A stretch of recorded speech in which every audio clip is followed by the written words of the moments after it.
À 70 ans, Isabelle Adjani ne se cache plus derrière le mystère qui a façonné sa légende. Pendant des décennies, elle a protégé un chapitre de sa vie avec tant de férocité que même ceux qui lui étaient les plus proches évitaient de prononcer son nom. Mais le temps a cette façon d'adoucir ce qui autrefois semblait insupportable, et aujourd'hui, elle parle enfin de l'homme dont l'absence l'a façonné plus profondément que sa présence. Isabelle Adjani ne parle pas de regret. Elle évoque une vérité qu'elle a tenté de fuir pendant près de 30 ans. La vérité qu'elle a cachée pendant des décennies. Quand Isabelle Adjani repense à sa vie aujourd'hui, elle dit souvent que ses plus grandes victoires ont eu un prix. La célébrité lui a apporté l'admiration, les récompenses et des rôles inoubliables, mais aussi la solitude, la méfiance et des blessures qui ne se sont jamais refermées. Pourtant, parmi toutes les tempêtes qu'elle a traversées, une relation se distingue, non pas parce qu'elle a duré, mais parce qu'elle a laissé une trace qu'elle n'a jamais pu effacer. Bien avant d'atteindre 70 ans, avant de trouver la force de parler ouvertement de son passé, elle avait déjà vécu un amour si intense qu'il l'a obligée à reconstruire sa vie depuis le début. Sa relation avec Daniel Day-Lewis. Ils se sont rencontrés à un moment où tous deux étaient au sommet de leur art. En 1989, après la première britannique de Camille Claudel, leur connexion s'est imposée avec une force à laquelle aucun des deux ne s'attendait. Isabelle avait déjà traversé le chaos de la célébrité soudaine, les pressions de la comédie française, les chagrins d'André Dussolier, de Francis Huster et ses années tourmentées avec Bruno Nuiten. Daniel, de son côté, devenait l'acteur le plus recherché de sa génération, mystérieux, brillant et intense. Ensemble, ils formaient un couple que la presse admirait, mais ne comprenait jamais pleinement. Pour deux artistes qui avaient bâti leur carrière sur la vérité émotionnelle, s'aimer signifiait exposer chaque faiblesse. Leur relation a duré plusieurs années, marquée par la passion, la distance et la tension constante entre l'art et la vie réelle. Au milieu des années 1990, Adjani était déjà épuisée par des années de rumeurs, de solitude et de pression liées à son statut de plus belle femme du cinéma français. Elle portait le poids de sa famille, le traumatisme de la mort de son père en 1983, la fragilité de son frère bien-aimé Éric et la tristesse persistante d'être prise entre deux cultures, algérienne et allemande, qui avaient façonné son enfance de manière douloureuse. Lorsqu'elle est tombée enceinte de leur fils, Gabriel Kane, en 1995, elle a espéré un nouveau départ. Au lieu de cela, la relation s'est effondrée quelques mois avant la naissance. Daniel est parti, non pas avec colère, mais dans le silence. Et ce silence l'a dévastée plus que n'importe quelle trahison. Elle s'est enfuie à Genève, en 1996, invoquant une ancienne loi suisse qui protégeait les mères dans les litiges de garde. Elle a admis plus tard que ce départ était motivé par la peur et le chagrin. C'était une séparation douloureuse, dira-t-elle. Je devais protéger mon enfant. C'était le seul choix. Pendant des années, elle a évité de parler de Daniel Day-Lewis. Elle refusait toute forme de nostalgie et ne recherchait aucune réconciliation. Mais le temps a une façon de remodeler la vérité. Et aujourd'hui, à 70 ans, après une vie marquée à la fois par les triomphes et les tragédies, elle admet enfin ce qu'elle ne pouvait même pas s'avouer autrefois, qu'il fut l'amour dont elle ne s'est jamais remise. Une enfance qui a rendu l'amour dangereux. Pour comprendre pourquoi Daniel Day-Lewis a marqué Isabelle Adjani aussi profondément, il faut revenir à un endroit dont elle parle rarement, son enfance à Gennevilliers. Derrière l'élégance, les 5 Césars et le mythe de l'actrice intouchable, il y avait une petite fille qui a grandi dans un HLM exigu, parlant 4 langues sans jamais appartenir nulle part. Son père, Mohamed Cherif Adjani, était un mécanicien kabyle portant les blessures de la guerre et de l'exil. Sa mère, Augusta Emma Schweinberger, Une Bavaroise qui cachait par honte les origines algériennes de son mari, maintenait le foyer dans un silence dépourvu d'affection. Pour Isabelle, la tendresse était quelque chose qu'elle devait inventer. Elle disait souvent que son foyer semblait tendu, fier et sans mots. Son père l'aimait à sa manière, mais se montrait strict, imprévisible et émotionnellement distant. Sa mère était plus froide encore, incapable de montrer la moindre chaleur, même à sa fille qui en avait désespérément besoin. La seule personne avec laquelle elle se sentait vraiment liée était son frère cadet, Éric, une âme sensible dont la fragilité devint la première responsabilité d'Isabelle. Elle l'a protégé, défendu, et tenta plus tard de le sauver de l'addiction et de la dépression. Lorsqu'il est mort d'une crise cardiaque en 2010, elle a dit « La moitié de moi a disparu ». Sa perte la hantera pour toujours. Ses blessures précoces ont laissé Isabelle avec une peur profonde de l'abandon. Elle a appris à anticiper la perte avant même qu'elle n'arrive. Lorsqu'elle est entrée à la Comédie-Française à seulement 17 ans, l'une des plus jeunes jamais admises, elle portait déjà une armure émotionnelle construite au fil des années. Elle est devenue un prodige, non pas parce qu'elle se sentait invincible, mais parce qu'elle n'avait pas le choix. Son succès dans l'histoire d'Adèle H. en 1975 lui apporta une reconnaissance internationale, mais renforça aussi son sentiment que l'amour et la douleur étaient indissociables. Adèle H. était une femme détruite par la passion, et Isabelle habita ce rôle avec une telle intensité que Truffaut lui-même craignit pour sa santé mentale. Elle ne jouait pas le chagrin, elle revivait le sien. Durant la fin des années 1970 et les années 1980, elle vécut des relations qui reflétaient ses conflits intérieurs. André Dussolier l'adorait, mais ne put supporter l'avalanche de célébrités après la gifle. Francis Huster la chérissait, mais lui en voulut de quitter la Comédie-Française. Bruno Nuiten, le père de son premier fils Barnabé, partageait son obsession artistique mais pas ses tempêtes émotionnelles. Alain Souchon lui offrit de la tendresse, mais leurs chemins divergèrent. Quant à Warren Beatty, sa possessivité l'étouffait. Quand elle croisa Daniel Day-Lewis, Isabelle avait déjà connu plusieurs chagrins, mais aucun ne l'avait vraiment brisé. Pas encore.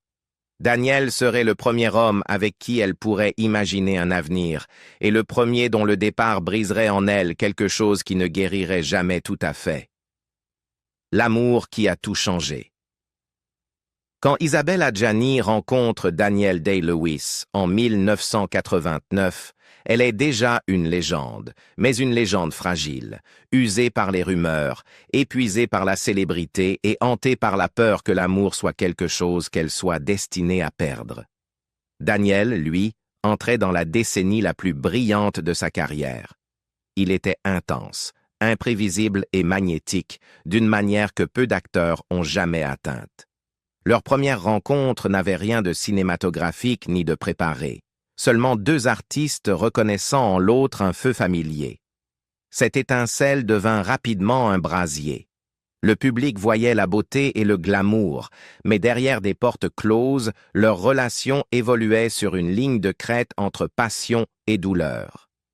Isabelle, façonnée par une enfance instable et une vie entière passée à porter les émotions des autres, avait besoin d'une réassurance que Daniel savait rarement offrir. Il était un homme qui vivait dans ses rôles, disparaissant dans ses personnages pendant des mois, se perdant parfois entièrement. Elle comprenait les exigences de l'art, toute sa vie y avait été consacrée. Mais aimer quelqu'un qui s'effaçait dans la fiction était une souffrance qu'elle n'avait pas anticipée. Pourtant, leur lien était indéniable. Les amis diraient plus tard qu'Isabelle n'avait jamais semblé aussi vivante que durant ses premières années avec Daniel. Elle parlait de l'avenir ouvertement, chose qu'elle n'avait jamais faite auparavant, et lorsqu'elle découvrit qu'elle était enceinte en 1995, elle crut, pour la première et peut-être la seule fois, qu'elle pourrait construire une famille qui briserait enfin le cycle de solitude hérité de son enfance. Mais la réalité frappa plus fort qu'elle ne l'imaginait. Leur relation, déjà fragilisée par la distance et la pression professionnelle, commença à s'effondrer sous le poids d'attentes qu'aucun d'eux ne pouvait porter. Daniel se replia sur lui-même, incapable de concilier les exigences de la paternité avec l'intensité implacable du jeu méthodique qui gouvernait sa carrière. Isabelle, reconnaissant les signes d'une disparition émotionnelle qu'elle connaissait depuis son enfance, tenta de s'accrocher. Mais le chagrin arriva doucement, ni par une dispute, ni par une trahison, mais par le silence. Ils se séparèrent quelques mois avant la naissance de Gabriel Kane, le 9 avril 1995. Cette rupture dévasta Isabelle. Elle avait survécu aux rumeurs de sida, au harcèlement des tabloïds, aux trahisons de l'industrie et à l'humiliation publique, mais ceci était différent. Cette perte était personnelle d'une manière que rien n'avait jamais été. Pour la première fois de sa vie, elle quitta la France non pas pour la presse, non pas pour le travail, mais par peur. Peur de perdre son fils, peur d'affronter le monde en mère célibataire et peur de se confronter au fantôme de l'homme qu'elle aimait encore. En 1996, elle quitta Paris pour s'installer à Genève, invoquant une ancienne loi suisse qui protégeait les mères dans les litiges de garde. Plus tard, elle admit la vérité. Elle était partie parce que la douleur était trop lourde à porter. Elle avait besoin de distance, non pas de Daniel, mais des souvenirs de ce qu'ils avaient presque été. Des décennies plus tard, elle dira « Ce fut une séparation douloureuse, mais il existe des passions qui ne deviennent jamais des amitiés. » Derrière cette phrase vivait une vie entière d'amour inavoué, exil, perte et années de silence. La vie à Genève n'a jamais eu vocation à être glamour. C'était un refuge, une cachette, un endroit où disparaître quand le monde devenait trop bruyant. Lorsque Isabelle Adjani quitte la France en 1996 avec son nouveau-né, elle ne cherche pas le confort, elle cherche la sécurité. La rupture avec Daniel Day-Lewis l'avait brisée plus profondément qu'elle ne l'avait compris sur le moment. Genève lui offrait de la distance, l'anonymat et un système juridique qui garantissait qu'elle ne perdrait pas la garde de Gabriel Kane. Cela lui offrait aussi quelque chose qu'elle n'avait pas ressenti depuis longtemps, la possibilité de respirer sans être observée. Mais l'exil a un prix. Elle était seule, loin de sa mère, loin du souvenir de son père et loin de son frère Éric, dont les difficultés ne faisaient que commencer à s'aggraver. Sa carrière ralentit brutalement. Non pas parce que les opportunités disparaissaient, c'est elle qui les refusait. Elle ne supportait plus de se voir à l'écran, ni l'idée de jouer l'amour, la colère ou la joie, alors qu'elle ne ressentait plus rien. Elle déclina des rôles, évita les interviews, ignora les cérémonies et se retira d'une industrie qui l'avait autrefois couronnée comme sa plus brillante étoile. Durant ces années, la tragédie frappa sa famille avec une cruauté dont elle ne se remit jamais. Son père était mort en 1983, laissant derrière lui des maux non résolus qu'elle portait encore comme une pierre. Sa mère s'éteignit en 2007, emportant avec elle le mélange complexe de distance et de tendresse qui avait défini leur relation. Mais la perte qui brisa véritablement le monde d'Isabelle fut la mort de son frère Éric, le jour de Noël 2010. Il n'avait que 53 ans, un homme d'une beauté fragile, rongé par l'addiction, la dépression et des démons qu'elle avait tenté de protéger durant des années. Ne pas sauver quelqu'un qu'on aime, dit-elle plus tard, est l'échec le plus terrible. Sa disparition la laissa vidée. C'est à cette période que la presse recommença à la traquer. Non plus pour sa beauté ou ses récompenses, mais pour le scandale. En 2020, elle fut mise en examen pour une prétendue escroquerie impliquant un ancien conseiller, l'accusant d'avoir falsifié des documents.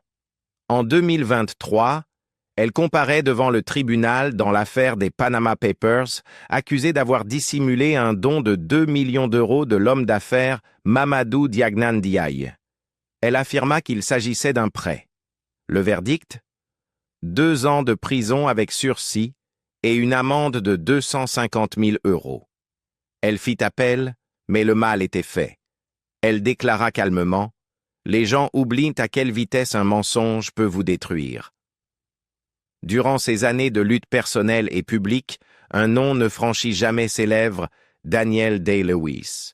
Elle parlait de ses parents, de ses fils, de sa nièce Zoé, de ses ennuis judiciaires, de sa solitude, mais jamais de lui, pas une seule fois. Le silence était si total que même les journalistes évitèrent de l'évoquer.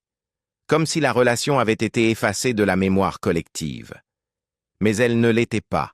Elle était enfouie, car certaines blessures sont trop vives pour être exposées, et certains amours trop douloureux pour être rappelés. La femme qu'elle est devenue, et l'amour qu'elle n'a jamais pu remplacer. Au fil des années, Isabelle Adjani est entrée dans une étape de la vie qu'elle avait autrefois redoutée. Vieillir dans une industrie obsédée par la jeunesse. Mais au lieu de lutter publiquement, elle s'est retirée à nouveau. Cette fois, non par chagrin, mais par désir de dignité. Dans des interviews à partir des années 2010, elle a admis quelque chose que peu d'actrices de sa génération osaient dire, qu'elle ne supportait plus de se voir à l'écran, qu'elle refusait des rôles lorsqu'elle sentait que son corps ne correspondait plus aux attentes d'une icône cinématographique glamour. « Je ne voulais pas être jugée sur mon apparence, disait-elle. Je voulais qu'on se souvienne de ce que je ressentais. » Elle a commencé à partager sa vie entre Genève et le Portugal, notamment Carcavelos, où elle s'est installée dans un petit appartement aménagé dans un ancien parking. Là, elle a trouvé ce qui ressemblait le plus à la paix depuis son enfance. Elle lisait, marchait au bord de la mer, s'occupait de ses fils et protégeait une solitude calme, presque monastique. Elle se décrivait comme une solitaire qui n'aime pas se sentir seule, un paradoxe qu'elle assumait pleinement. Et elle répétait encore et encore « Je n'ai jamais été aussi bien que seule ». Cette manière d'embrasser la solitude en surprit plus d'un, surtout au vu de son passé amoureux très médiatisé. Mais Isabelle affirmait que c'était l'état le plus sain qu'elle ait jamais connu. Dans des entretiens avec elle, Paris Match, Téléstar et Télé Loisirs, elle répétait la même idée. Elle ne voulait appartenir à personne, ni laisser quiconque perturber l'équilibre fragile qu'elle avait construit. Ses fils plaisantaient même. « C'est sûrement pour ça que tu arrives enfin à travailler. Plus personne n'empoisonne ta vie. » Mais la solitude ne signifiait pas le vide. Elle portait des souvenirs, surtout un.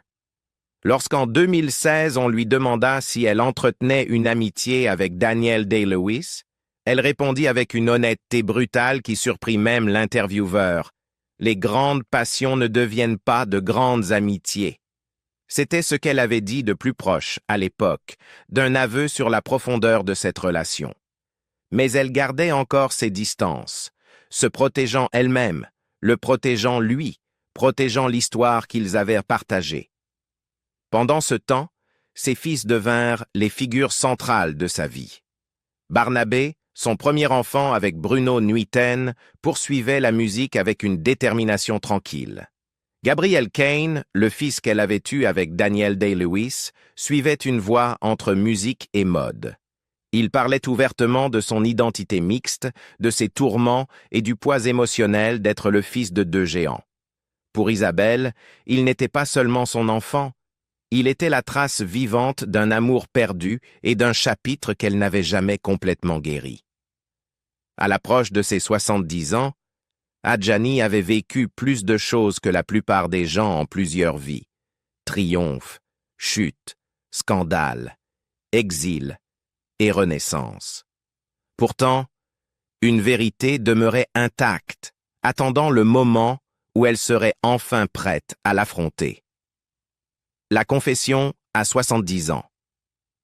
Le tournant est arrivé en silence, ni dans une interview télévisée, ni dans un livre, ni dans une déclaration dramatique, mais au cours d'une conversation enregistrée pour un podcast en 2023.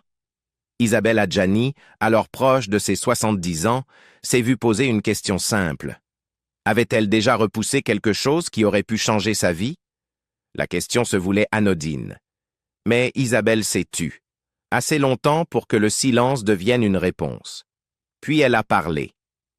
Un mariage. Des mariages que j'ai repoussés plusieurs fois, Je ne me suis jamais mariée, pas une seule fois. Je suis toujours partie. Ce fut la première fissure dans un mur qu'elle avait gardé hermétiquement fermé pendant des décennies. Et une fois cette fissure ouverte, d'autres vérités commencèrent à s'en échapper. Elle admit qu'elle avait passé des années à choisir la solitude parce que, pour elle, l'amour avait toujours été lié à la peur de perdre, d'être abandonnée, de voir sa vie s'effondrer dès qu'elle faisait confiance à quelqu'un trop profondément. Et puis, pour la première fois de sa vie, elle reconnut l'unique amour qu'elle n'avait jamais pu fuir. Elle ne prononça pas son nom dans l'interview. Elle n'en avait pas besoin. Quiconque connaissait son histoire comprenait exactement de qui elle parlait. Elle parla d'une relation qu'il avait façonnée en tant qu'artiste, femme et mère. Une relation assez intense pour lui faire changer de pays, assez douloureuse pour la pousser à fuir, et suffisamment marquante pour qu'elle ne puisse jamais la transformer en amitié. L'intervieweur n'insista pas, mais plus tard, en parlant en privé à des journalistes de confiance, elle finit par prononcer les mots qu'elle avait enfermés pendant tant d'années. « Je pense que Daniel a été l'amour de ma vie. » Non pas parce que leur relation avait duré, ce n'était pas le cas.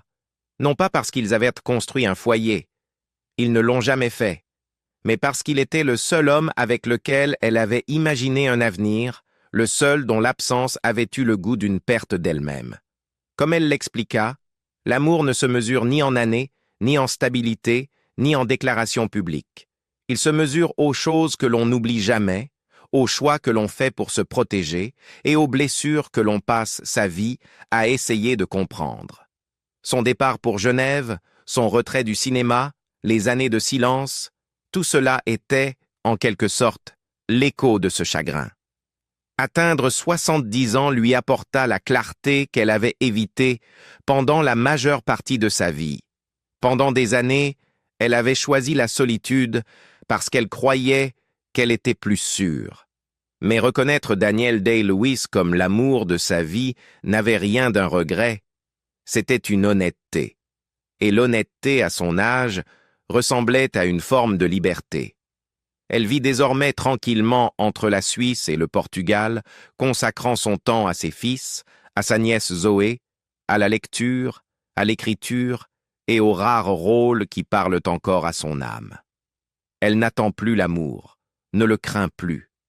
Elle le porte simplement, comme un souvenir, une vérité, une part d'elle que ni les scandales, ni les chagrins, ni le temps ne pourront effacer. Après une vie passée à résister à la vulnérabilité, Isabelle Adjani a enfin dit au monde ce qu'elle savait depuis des décennies. Certains amours ne se terminent jamais. Ils cessent simplement de vivre au même endroit. Pensez-vous qu'Isabelle Adjani a fait le bon choix en préférant la solitude après un amour aussi puissant? Dites-le moi en commentaire. Et si vous voulez découvrir d'autres histoires cachées des plus grandes icônes du cinéma, n'oubliez pas de liker, partager et vous abonner.